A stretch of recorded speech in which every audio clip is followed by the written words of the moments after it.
Okay, so what I want to show you in this video is how to avoid sinking legs. So to keep your legs up, which is really important to make you super efficient, and to avoid those legs going downwards, making it harder to pull for the catch because obviously the hand will be much higher, so you end up pushing water down. Chest will also be higher and it'll feel much heavier to pull yourself through the water. So if you're someone whose legs sink, then you want to listen to this.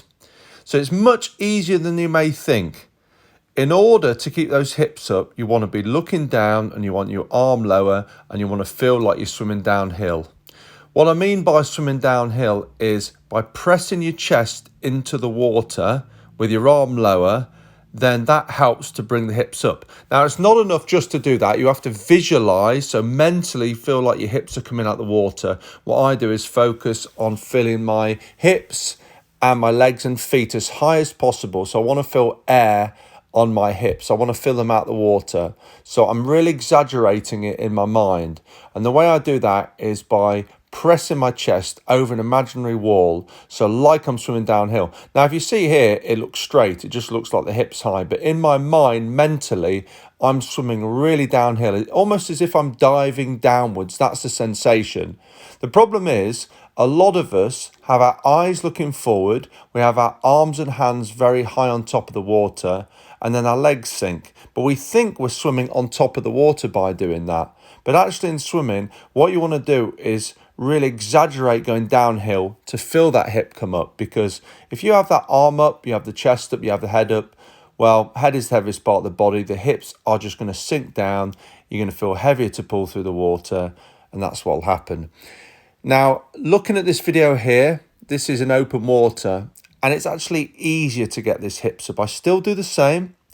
I still push that chest down a little bit, but because it's salt water, it's helping that hip get higher, and I feel really light.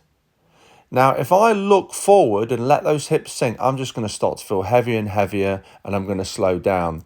So salt water really does help bring that hips up, but it's not an excuse to look forward.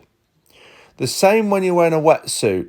Now, with some wetsuits, it can be very buoyant in the hip area, and we think, well, if we look forward, we don't have to worry because the hips will come up automatically due to the neoprene. The problem with that is you can get a sore back because you can't have your head up and your arm up and your legs up. That's going to turn into a banana. It's going to give you a curve in the middle of the back. I see so many swimmers who have back problems from very buoyant wetsuits. So you want to press the chest down and allow it naturally to occur. Now, regarding a wetsuit, you can go zero buoyancy and do it naturally. You don't need a lot of buoyancy in that area if you are doing it naturally. And there shouldn't be that much speed difference by wearing a wetsuit or not a wetsuit if you are super efficient without. Often people wear wetsuits and they can be minutes and minutes faster over a mile. And that's not necessarily a good thing because it shows that you're not efficient without and you can get into bad habits. So we want to practice without a wetsuit, being as efficient as possible. And then you play around with the wetsuit in terms of the buoyancy levels.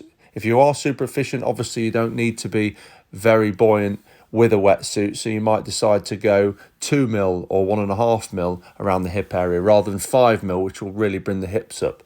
So that's important when you're choosing a wetsuit. Regarding learning how to swim downhill, check out Ocean Walker Vimeo.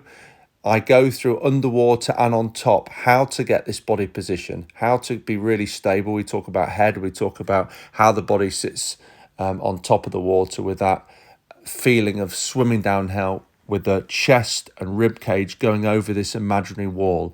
So check out Ocean Walker Vimeo. It's really going to help you. We go through piece by piece, drill by drill. I taught you through it. But here you can see as the arms go in, 40, 45 degree, I push the water back. It helps me with the pull by swimming that downhill position. If my head comes up, my arms will be high. I'll be pushing water down and therefore my chest will come up, my hips will drop.